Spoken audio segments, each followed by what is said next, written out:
राम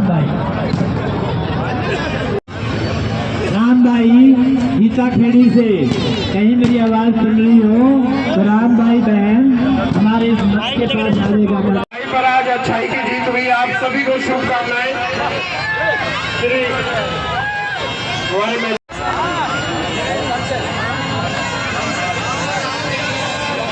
जय श्री राम, जय जय श्री राम। गोबारा वाला हटा ना।